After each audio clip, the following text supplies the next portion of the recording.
What are you usually doing at 6 in the morning? You're heading out for a walk, maybe getting in the car to head to work, still in bed? Almost every morning, about half a dozen plane spotters gather at vantage points around Sydney and around Sydney Airport to do what plane spotters do, which is watch planes arrive and take off. You might have done this as a kid. I remember when I was a kid, my father packed us all into the car and took us out to Launceston Airport. We parked at a paddock out there, because that's all it was pretty much. And we watched the first jet come and land and take off. I think they were called the Whispering T-Jet. It was a jet with the T-shaped tail, anyway. And there were lots of other people in the paddock too, watching it take off. Is it something from a bygone era? No. As I say, today plenty of people do it. Sam Chui's been doing it for over 10 years, not just in Sydney, but around the world. He's a plane spotter. I thought we'd learn some more. He's here in the studio with me. Hi, Sam. How are you? Oh, hi, Phil. How so just use this mic here, Sam. That's it, yeah. So how long have you been a plane spotter? Over 15 years. Over 15 years. More than half of my life. What do you actually do, though? Like, you look at once you've spotted the plane, what do you do? I take photographs of planes, and I travel a lot. So what, from the ground you take the photograph? Yes, I take photographs of the plane from the ground and from the air in a helicopter, such things. I've got a part-time job as an aviation journalist, and I go to a lot of air shows, events, look at new airplane launchings, new airline launching events. I use photographs publishing into medias, and also I collect photographs myself as a record of... but you like hanging around airports watching them take off, do you? Absolutely. Yeah. Why? It's a passion. It's when you grow young, when you're young, and I live in Hong Kong before, and I got to go to Kai Tak Airport, which is in the vicinity of the city. Yeah. And you see planes constantly coming and land all the time. Hong Kong's an amazing airport, isn't it? Just absolutely. An incredible airport. You just develop that passion about planes when you keep looking at them. What I don't quite get, though, Sam, is that there aren't that many to look at, are there? Because between Boeing and Airbus, don't they basically make all the planes in the world? They've got 3 or 4 models each, and that's about it, isn't it? Yes. There's lots of variants out of those 3 or 4 models. You'll be surprised. There's different colors, different liveries, different airlines. I guess the main thing about plane spotting is chasing the weird ones, chasing the unusual ones out of the pack. Yeah? Like what? For example, you're chasing a special livery, special colors painted on a Qantas jet, maybe feature the Socceroos, maybe feature the Wallabies, a special one-off livery, feature the World Cup. So after the World Cup, they'll be repainted back to the normal, the white and red Qantas livery. So you're chasing those out of the norms ones. Maybe a Formula One promotion about Bahrain, Abu Dhabi, something like that. Okay. And so there's a website as well, which I think is linked through Sydney Airport's website, isn't it? Yes, so you right. So what do spotters do? They take photographs and they share photographs, do they, of planes of... Well, there's 2 types of spotter. One type is logging registration, just watching planes and using binocular, just observing the plane's movements. And the other type is taking photographs of planes, keeping it as a record and as a collection to themselves. And they get more excited every time when a strange plane coming into Sydney and photograph them coming out in the morning at 6 o'clock, as you said. Oh, really? Right. What's that? So people track the registration numbers of planes coming into and out of Sydney Airport? Well, as technology grows, it really starts to fascinate, and there's more variation of spotting coming out now than the old days, which people just go out to the airport without information, just waiting all day, sitting at the airport, just watching planes come in and go. And sometimes you get a kick of feeling when you see something strange. These days, you can get... But what do you see that's going to be strange? I mean... Well, as I said, we're probably looking at something not usual in the schedule of the planes coming into Sydney as expected, something unexpected coming in. So you're looking at something, maybe a VIP visit, a government plane, or maybe a Army Air Force plane, or it could be a airline just using different wet leased, different company operate for that airline that's different to what it normally the standard are. So where do you like to spot at Sydney Airport? Would you spot at Bankstown or Hoxton Park or any of those? For myself, I mainly look at jets. So I'm mainly going to Sydney International, Kingswood Smith. I know there are other spotters who are into all sort of planes. Some of them into military planes. They will go to Richmond. Some of them into smaller propeller planes and private planes. They'll go to Bankstown. Okay. So there are people like you who take photographs and you sell them to magazines. There are other spotters who take registration numbers and they plot them down and keep a book on record of them. Oh, yes, they have their own logbook, and some of them have even Excel database keeping the computer just to serve a record. If the memory fade after 20 years, they can look back what they have logged, and they can verify that just looking at their logbooks.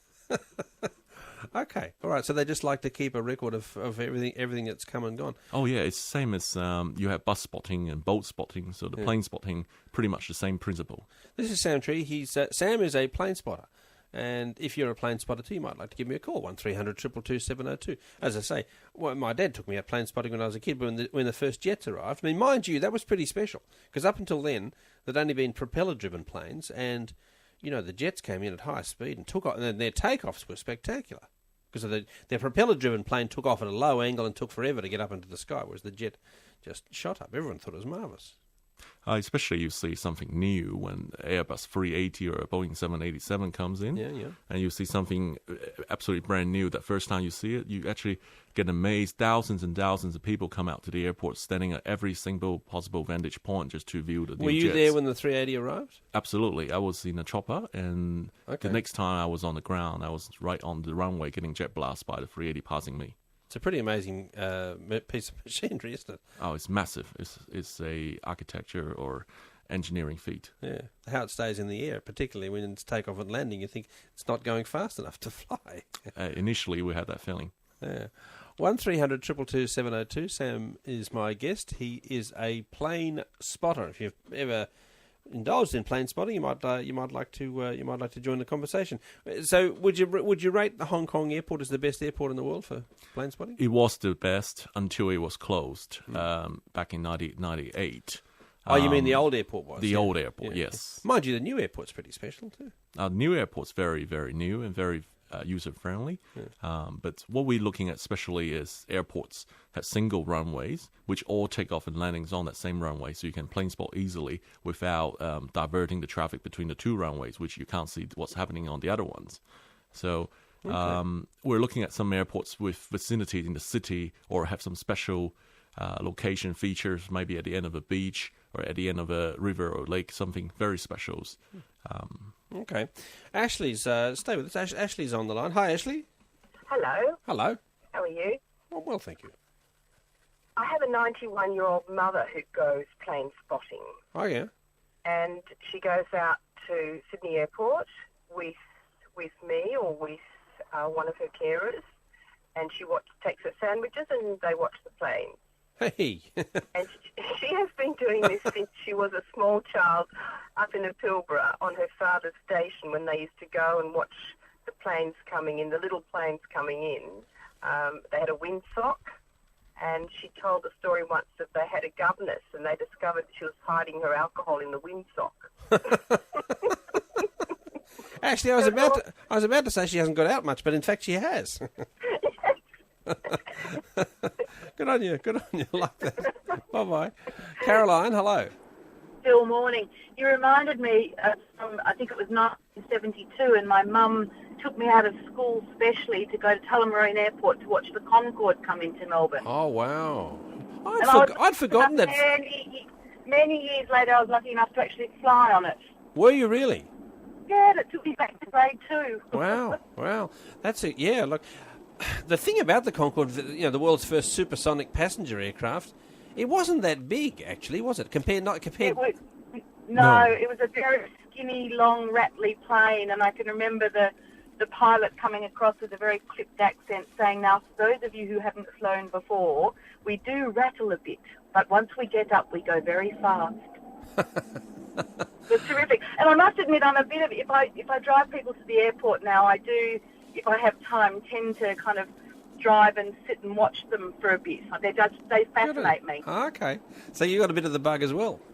I do. Good on you, Wendy. Okay. Thanks for that. Bye-bye. Hello, Ivis. Oh, g'day. How are you? I'm well, thanks. Good, yeah.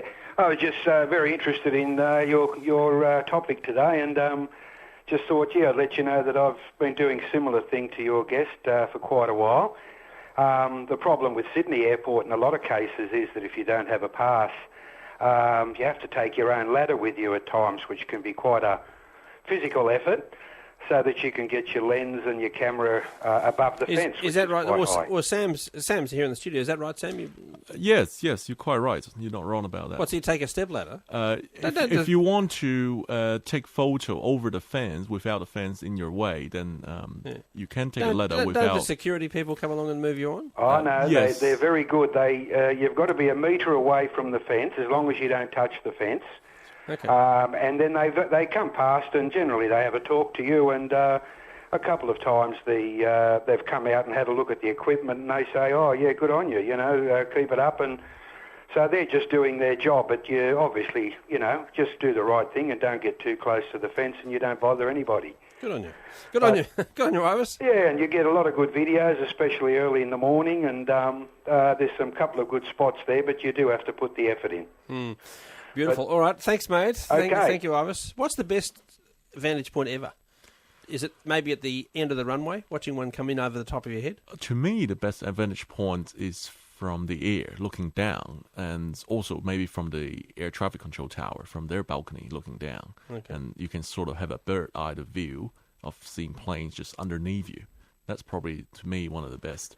But Sydney Airport do have a few special points, like the previous listener was telling you about the same thing. Yeah. But I'll say Sydney Airport recently have a very good change of attitude. They're very sort of open-minded and welcome plane spotters. Okay. And they launched a website about the aviation community, particularly about the plane spotting. So it's worthwhile to go to the website, take a look. Yeah, exactly. What's the weirdest one you've seen, Sam? There are lots of weird ones I saw. Yesterday we saw You've seen Air Force One? Yes, we've seen Air Force One. We actually got very close to it. You've seen one of those big Antonovs? Yes, we've seen all of that. Yeah. And because we're plane spotter, we chase these planes. If they don't come to Australia, we might travel overseas to see them. Yesterday, we saw a Thai Airlines, a special 50-year anniversary retro color. That was very special. Then I knew the plane spotter community in Sydney's been waiting for 2 years. It's actually 52nd year for Thai's operation, but now the 50-year color is still flying. There you go. Very glad for that. Excellent. Well, very good to see you, Sam. Welcome to the studio. I'm glad you came in and gave us an insight into what's going on. Thank you very much. Thanks very much.